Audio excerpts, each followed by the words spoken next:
Hello, everybody. This is Eric Vierthaler of Vierthaler Studios, back again for the next episode of Sit Down by the Fire. I'm here with my returning guests. Please introduce yourself. I'm Simon Phillips. Thank you so much for having me back again, Eric. Because once wasn't enough. Oh yeah, certainly, of course, anytime. But yeah, so how about you tell my audience what exactly is it that you do? Right. I'm an actor, producer, writer, and at the moment, I'm out here promoting my latest movie, Silent Bite, which is a Christmas horror with a bunch of bank robbers who are trying to lay low one night in an isolated motel. But unfortunately for them, they are not the only thing hiding out in the motel that night as they come across a Ooh. whole gang of female vampires. It's basically boys versus girls, good old fashioned horror comedy. It's a lot of fun. Oh yeah, certainly, and I actually had the pleasure of seeing the movie, and yeah, two thumbs way, way up. Good. We like it when people like it, Eric. Oh yeah, certainly, of course. But yeah, I just thought that intro that you had like during the opening credits, like wow, like whoever did that did an incredible job. Yeah, well, it was, we knew from the story that you weren't going to see the bank robbery, sort of. So we thought, well, we'll do it in a fun sort of graphic novel way. And thankfully, we hit upon a chap that could do wonders like that with that sort of stuff. So they created a very nice title sequence for us. Yeah, I mean, we're super pleased. Oh yeah, certainly. And I mean just knowing the fact that you didn't show that during the beginning and rather you went with that route, I actually feel like made it a much more effective film. So Yeah, I mean, when I was pitching people this movie to begin with, Eric, the way I sold it to them was, well, it's Reservoir Dogs meets From Dusk Till Dawn, but set at Christmas time. nice. And I mean, I wouldn't have thought of that when watching the movie, but now that No, you say that, it does make a lot of sense. yeah, there you go. Yeah, and, and yeah, and what I loved about your character, like, was how like your character had like the little scar going down their That's eye. yeah, yeah. That was a fun process. That little scar took longer than you might think to to apply every day. Yeah, I mean, if you thought that took a long time, I mean, just imagine how, like, say, all the actors like who played Two Face felt, knowing that half of their face was. True, it could have been a lot. That's right. It could have been a lot worse, Eric. You're right. Yeah, or even just imagine when Jim Carrey, like was in the live action version of The Grinch, knowing that his entire body was covered in makeup. That's right. Yeah, I think it took him 8 hours. I read once. Yeah, and from what I heard, but yeah, I am so sorry about that noise in the background, like that. My dog is, just acting up. I am so sorry. It's just being a dog, and that's all right. Dogs are allowed to be dogs, Eric. That's dogs are wonderful. I love dogs. But yeah, on my guess I can say it's pretty rough. Well, that's all right. Listen, you can't blame a dog so, Exactly, for being a dog as well. That's crazy. exactly, yeah. And from what I heard about Jim Carrey, like he actually almost quit during doing the movie, and so then therefore one of the people who was making the movie actually knew somebody in the military, like who teaches like people like how to put up with torture. So yeah, I'm like, wow, and I'm like I think that. that's how they made him stay. Yes. Yeah, exactly, yeah. And so, out of curiosity, I mean, knowing that your process didn't take as long as Jim Carrey's did, but I'm just curious. So, how long exactly did it take? Well, now that you've said the whole story, like if I say it only took 30 minutes, but it doesn't sound like a long time. But because Jim Carrey had 8 hours, so my 30 minutes is 1/16 of that time. So yeah, it wasn't that long. Now that we've said that Jim Carrey story, I feel silly for complaining about how long I think it was because it wasn't that big. I thought, oh, this would be quick, and it wasn't. Yeah, well, yeah, and I mean, I've even heard of some stories about some actors, like how because it took so long to do the makeup, they actually had to go home wearing the makeup, and they actually had to go to sleep in that makeup too. So hey, I mean, at least you didn't have to I deal with didn't have to that. do that, although I did want to sleep, mate, because we shot the movie at nighttime, so it was all night shoots. Yeah, which I mean, that makes sense. Like for most vampire movies and for most horror movies in general, they usually are shot at night. So Yes, yeah. Afraid so. This was one of those. yeah, and I can imagine that the Mousetrap was the exact same way. Well, yeah, they're both night shoots, both different movies, but both the exact same torture of having to stay up all night and sleep all day. Yeah, and then it makes it even worse, say if you got things that you got to do during the day. Yeah, well, exactly. That's the problem with my big problem is not the night itself, is it's being disciplined enough to sleep all day, because normally you sleep for a bit and then you wake up and you're like, oh, it's like midday, but really you should keep sleeping because midday is just midnight to somebody else. But then your body wants to wake up because it sees the sun and you have things to do. I've got to go to the grocery store or the bank or something, like you have a job to do that day, you have a dentist appointment. Life carries on, you see, and you're able to do all the things. Yeah, exactly. Like, or say if like right after a night shoot, you and then go home and then like say you forgot to put your phone on silent and you get a call at like 6 in the morning or so, that Yeah, would be rough. exactly. Exactly that, mate. That would be extremely rough. But hey, I mean, you got to do what you got to do. There you go. So yeah, and so out of all scenes filmed for this new movie, what would you say was the most fun to film? I liked the big scenes with the for me, I was in the crowd with the boys, sort of. So we had a lot of fun when we were all together. For me personally, that was the most fun to film, was that just the back and forth and the banter and the jokes in all the dialogue with the guys. So, and a lot of these guys are my friends already. So we just had a wonderful time making it. Nice, awesome. And and I would say that that makes it even more fun, like say when you already know everybody on set. No, I didn't know everybody, but I knew most people. Yeah, so that Okay. helped a great deal. Yeah, Okay, awesome. And yeah, then all the people who you didn't know, you can now say after making this movie that you now do. exactly. They're all friends now. Awesome. Yeah. And so was the overall film's idea your idea or what? No. Yeah, it was my idea to begin with. And like I said, it was Reservoir Dogs meets From Dusk Till Dawn set at Christmas. So it was like I wanted to do a Christmas horror movie. I've done a couple before this. Sort of, so I enjoy doing them because I kind of like subverting the holiday expectations. So yeah, but this one's kind of a horror comedy, so there's like kind of funny bits in this. So I kind of like that. Yeah, and I mean usually Christmas is associated with being holly and jolly, and then and then when you flip it completely upside down. Exactly, and that's exactly what we tried to do here. And yeah, and but yeah, and I would say that the special effects in this movie, like for being as low budget as it was, like wow, like that's insane.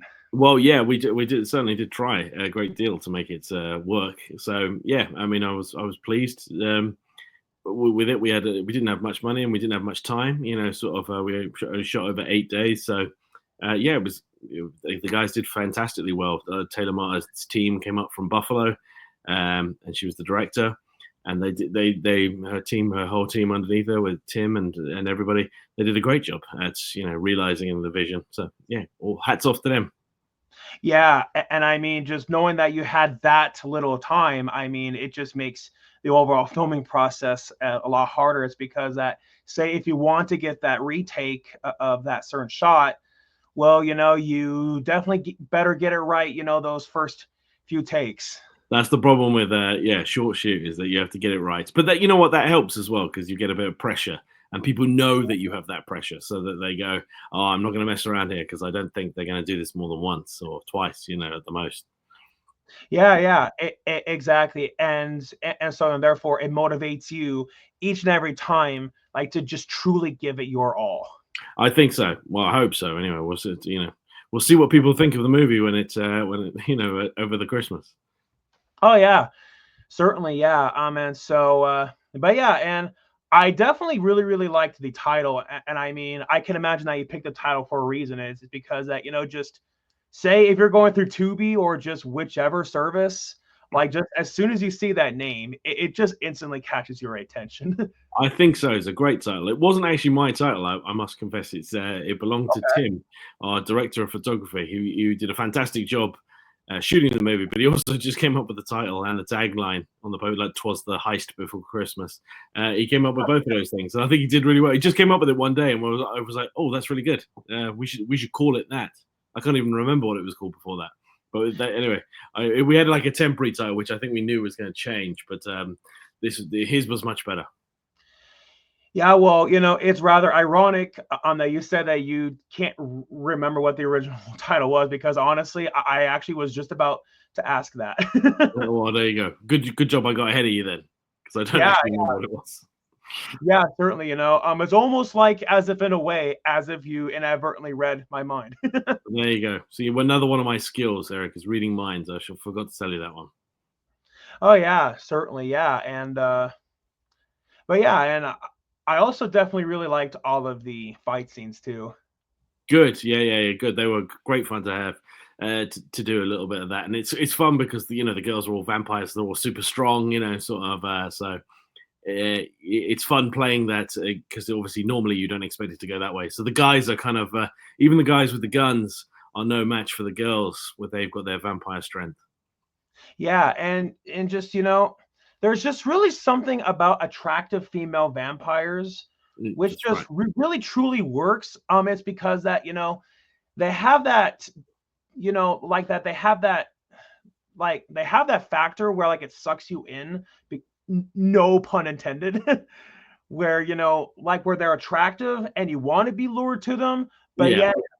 yet knowing that they're a vampire, knowing that they can kill you. I just feel like that just makes them even more terrifying.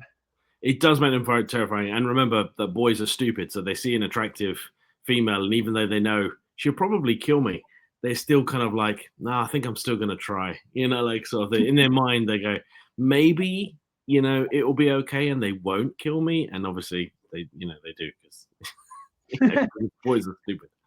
Yeah, and I mean, especially being young boys. And I mean, you and I both were younger boys once before, and Oh, that's a lot. you know, That's a long time ago for me, Eric, a young boy. Yeah. yeah. Well, it was a while ago for me as well, and Okay. and I just feel like for a lot of guys, especially older guys, just it makes those characters definitely a lot more relatable. Right. Yep. And I mean that's fair. Oh yeah, definitely, yeah. And so yeah, and I can definitely imagine that all those females, like who played those vampires, I could definitely imagine that they had a lot of fun doing it. I think they did. Yeah. It's fun to play something completely different from yourselves. So all the girls, they're wonderful actresses. Obviously, they're nothing like psychopathic serial killer vampires in real life. So they're all quite nice people. But I think they find it nice to put the makeup on and the costumes on, like, and they're all and to play those sort of things. Sienna Star does a great job. Sailor does a wonderful job, sort of they all have their own personalities like the guys. So they make a kind of family of girls and we're like a family of boys. And that's the kind of the fight in between us. Hmm. Yeah, well, I certainly would hope that they're not really vampires in real life. Well, that would make casting pretty easy if they were. It's like, how would let if I put that notice out for when we were making the movie, I was like, right, we're only interested in authentic vampires, please. No faking, please. Yeah, as soon as we both say that, it reminds me of that one movie, Shadow of the Vampire. Oh, I've not seen that one. Yeah, and so basically, it's a fictional take about the making of Nosferatu, like where they actually cast a real vampire, like to play Count Orlok, like while Right. making the original Nosferatu. I mean, of course, obviously that never happened in real life, but it's just a very interesting what if take. Yeah, well, always interesting to see these things. I like when stuff plays out. I'll have to check that one out. Oh yeah, certainly. I mean, I can imagine that with the upcoming Nosferatu remake, I can imagine that access to that movie should, or at least it should, become a lot easier to access. No, I think so. Yeah. I'm looking for it. It's Robert Eggers, isn't it? Making that one. Yeah. It is, Yeah. yeah. So yeah, and so I guess just to plan ahead a little bit. have you and your team talked about doing a sequel to this movie? This one I think stands alone. Sort of. It's not that I don't want to make a sequel. I didn't have a great time doing it. I just can't see what the story would be for a sequel because I don't want to ruin the end of it. But not everyone is alive. Sort of at the end of the movie. So I'm sure in a fight of boys versus girls, I can sure you can work out who would win, even if I don't spoil it for you. But yeah, so I don't. I don't think if there's a direct sequel for this movie. I think that story is done. However, I would love to recombine with the team again and do something else fun. I'm sure we will. Okay, yeah, and I mean, I would say that that totally is fair. I mean, a lot of people have said that. I mean, but to be fair, even John Carpenter said that about the original Halloween, and then and Hey, then hey, listen, man. You never know. So I would never rule anything out. I'm always open to ideas. I'd have to hear a good enough idea for something to pitch. Where that would go, where the sequel would be about, if it'd be worth another movie. yeah, exactly. I feel like there definitely would have to be a lot of brainstorming involved. Exactly. There would be. Yeah. Yeah, like say, I don't know, for argument's sake, instead of vampires, it's werewolves. I mean, it could be. Yeah, that's we could go in a ton of different directions. Sort of. So, but, like I said, I'm always open to a good idea. Never knock down a good idea. Oh yeah, certainly. And hey, I mean, if it's an idea that sells, why not? Why not? Hey, man, that way Simon gets to keep making movies for a living, and Simon likes doing that. Oh yeah, certainly. And I mean, hey, I mean, life is just way too short to not go do what you love. Exactly. Amen to that. Amen to that, big time.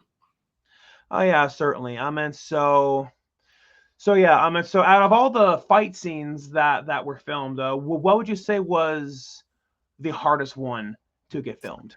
I mean, there was no one that was harder than the other. I mean, the challenge is always, making it look believable that the girls are stronger than the guys, whereas in reality, obviously, that's probably not true, sort of without being sexist. But the reality of that is that it isn't true, sort of. So you have to not just do it, but make it look convincing as well. So that actually is quite hard for both the girls and the guys to do that because the guy has to react but not overreact, sort of. But it's probably an alien thing, and also most of the guys are taller than the girls, sort of. So it's again, it's something nice. But there are simple ways to do that. You Oh just have yeah. to kind of a bunch of good actresses, and thankfully we had a bunch of good actresses, so they were all very fun and very capable of totally making you believe that.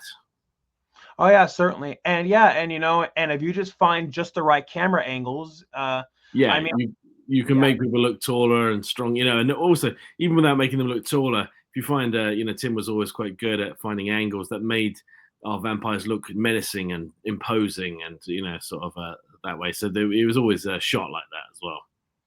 yeah, and I also can't imagine, having to wear those teeth while doing Yeah. all those physical stunts. I mean, that must have been rough. Their teeth kept falling out sometimes as well. Like, so they'd be talking, but they were kind of like glued into position. So, but then sometimes it wouldn't glue. So like one would fall off when they were talking.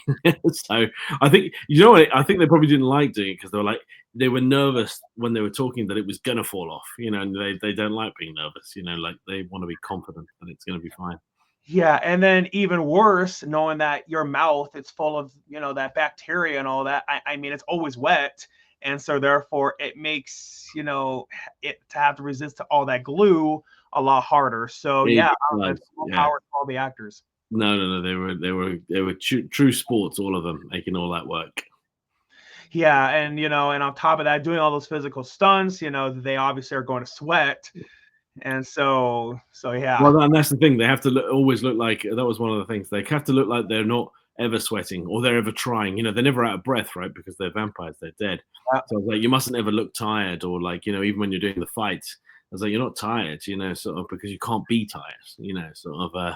So they had to do all that, but they did a fantastic job of being just strong, confident women, sort of, who obviously were just the undead. Yeah, and that's where I give really big kudos to them. I mean, that right there just shows just how resilient that they are. Yeah, exactly. Yeah. And no, it was it was a well-rounded effort from everybody. I have to say, like as movies go, it was lovely to make something with such a good cast. Like so the whole cast was full of people I know, but just very talented people as well. So I didn't actually know everybody, but everybody I believe is very talented at what they do, and I think it shows. Oh yeah, certainly. But yeah, and so I guess with all of that said, about all the actors who play vampires, I guess if you ever had the chance to, like, say for argument's sakes, if it was for a sequel or for any other movie, would you ever consider to play a vampire? A vampire? Yeah, I mean, sure, that would sound like fun. I don't think I'm the vampire type, but I guess the vampires can be anything, right? So yeah, it would all be about the right being the right vampire, I guess. But yeah, I suppose that would be incredibly fun. I've never played a vampire. It's one of the few things I've been in lots of movies where there have been vampires, but I've never been a vampire myself. So I'm always the guy that ends up getting killed by the vampire. Sort of some nasty guy getting who gets his comeuppance by being mean to a vampire, and not realizing that they're a vampire. Yeah, well, hey, I mean, if it makes you feel better, it could finally be your chance, That's right? it. That's the one thing I'm missing from a horror movie career is getting a chance to play a vampire. Yeah, yeah. Well, hey, and I mean, knowing that you are obviously still alive, and so therefore you definitely do still have your chance. And I mean, to be fair, regardless if you're what's come to mind, that actually could make it a lot scarier. Hey, listen, it could. I'm all up for a challenge as well. Oh yeah, certainly. But yeah, I just hope that you won't have the problem like what all the actors like on this movie had with keeping the teeth in It's their their. teeth and their eye. They have to wear contact lenses as well. So if you don't wear contact, like for instance, I don't wear contact lenses, so if you do wear contact lenses, they're very easy to put in. If you don't wear them, and I've had to put them in for movies before, and they're very unpleasant. I must say, I do not like wearing them. So I feel sorry for the actors that had to wear them on this movie. Yeah, and I mean, with a movie that I was just in not too long ago, one of the people was supposed to wear contacts, but they just couldn't get the contacts in her eyes, and so therefore they were forced to abandon her to not wear them. I mean, it's a real shame because the contacts would have really, really made it even better. But hey, I mean, do what you got to do, and I mean, hey, health does come first. Yeah, sure, yeah. It's a tough thing to get people to do, but obviously it looks nicer if they can do it. You just got to be practiced, but yeah, like you say, safety first. Exactly, yeah, and it's one of those things you just gotta learn how to navigate it all. You do. So, you never try and put people in something that they feel uncomfortable with. So it's always much better if they already wear contact lenses, then they know what they're doing. But if they don't, then yes, you either let them practice with it before. Like that's the problem sometimes with these things. They only get the contacts right at the last minute, like sort of on the day that they're filming. So, and if there's a problem with it on the day, then it's you can't really do anything about it because you're already there and you have to film something. Yeah, well, it just makes them that much more resilient. Exactly. Yeah, and I mean, I've even heard of some movies like where they will make the actor wear a contact that covers their entire eye. Yeah, I've actually had to do that. So it's not pleasant. They're bigger contacts. Yeah. More power to you. Yeah, I wouldn't want to do it again. I must admit, sort of, and it's horrible to film it because I enjoy filming, but this thing in Right. your eye, it distracts you from what you're doing, because you're blind anyway. Sort of anyway, you can't really see. You can see a little bit because you can kind of see through it, but then what's annoying about that? The one time that I did it before, on some of my big close-ups, they got so close to my eye, they could see that my eye was behind the contact lens, if that makes sense. It was like a Right, white contact lens, but they could see my eye moving a little bit. And so they had to like use CGI to paint it out, which means I didn't have to wear it at all, really. If I did, if I'd known, they were doing it so that they wouldn't have to do that. And then, they go, oh, it's expensive and it takes a long time to do that. But then in my close-up, I got too close and they go, oh, we can actually see your eye moving, so we're going to have to do this. And I was like, so I didn't have to wear the contact lens. And I'm like, no. Oh No, gosh, so pretty much you went through all that all for nothing. all for nothing, I'm afraid. Yeah, sorry. Oh so gosh, I can only imagine how you felt. so that was not fun. Yeah, definitely not. I'm so sorry you had to go through that. But hey, I feel like that sometimes having to go through that, it actually can add to your performance. So It can. I'll actually send you a picture of it in the chat right now so that you can see. okay, I definitely appreciate that. And yeah, now that you say that, definitely makes me curious. And yeah, I'm gonna open up Facebook just to see that. But yeah, I'm really curious now. Let me see if I've got it here before. Yeah, and then because you'll be able to. Oh yeah, I've got one right. Yeah, and now that you say that, it actually makes me curious, like to actually go and watch that movie now. Yes, well there you go. If you watch this movie, you'll like it. Hold on, I'm just gonna send you this thing here.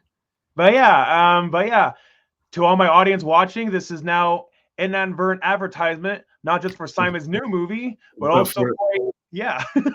for an old one as well. But yeah, so it's double the advertisement. Exactly. Right. Okay. Let me see. Yeah, this is interesting. All right. If you open the chat, you'll see. Yeah, you'll see the actual thing I'm talking about as well. Okay, yeah, funny because this is also another Christmas It's horror another movie. Christmas horror movie. Yeah. So just out there, I thought I'd send it to you so you can see it. Yeah, just by a huge coincidence. Well, there you go. So now you can see like that eye. I had to wear one of those big contact lenses in just one eye. Thankfully, it wasn't both eyes, but still, that was not fun. I can imagine that. But yeah, going back to Jim Carrey, I mean, for his role, it had to be both eyes because it just makes more sense. So I wasn't intending on the Jim Carrey comparisons, but But here we are. Yeah, but exactly. yeah, but here we are, but yeah, I mean, yeah, you had it bad, but I mean, I hope it makes you feel, I hope it makes you feel better that there's people who had it worse. Yes, exactly. There are people that are worse, so I can't really complain. You're right, Eric. Right, as you said right at the start, I shouldn't complain, so I can't. Yeah, and what matters is that you survived all that. So yeah. Exactly. There you But go. yeah, so just out of curiosity, what is the so yeah, so what is the name of that film? That film's called The Nights Before Christmas. Okay, and is that on like Tubi or what? Do you know what? I'm not sure what that's on, but if you Google it, I'm sure you can find it. It's been out for a few years, and I'm sure it always makes a comeback around Christmas time. So Well, that makes sense. yes, that does make sense. So yeah, it was a very fun movie. Actually, there was two of them: the Once Upon a Time at Christmas and the Nights Before Christmas. There was two of the same movie. So yeah, The and if night. you look carefully, you will see that I'm together with Mrs. Claus. It's sort of a deranged Santa Claus and a Mrs. Claus, and the woman that plays Mrs. Claus is actually the mother who's the vampire in Silent Bite. Okay, awesome. Yeah, That's but yeah, how I met Sailor. So on that movie, so that was fun. yeah, and so I guess that some could argue, like with some of the fan theories that some people come up with, you'll be surprised by some of the fan theories people come up with, but I can honestly see somebody trying to do the mental gymnastics, like trying to argue like how both movies are in the same universe. It is, So and this is just an origin story about how we ended up like that. yeah, like I've even heard of some people like who try to argue that Home Alone and Saw are in the same universe, and so therefore, if people can argue that, then I guess any movie like can be in the same If we were universe. going to relate Home Alone to Saw, then yes, they'll be able to do this one really easy.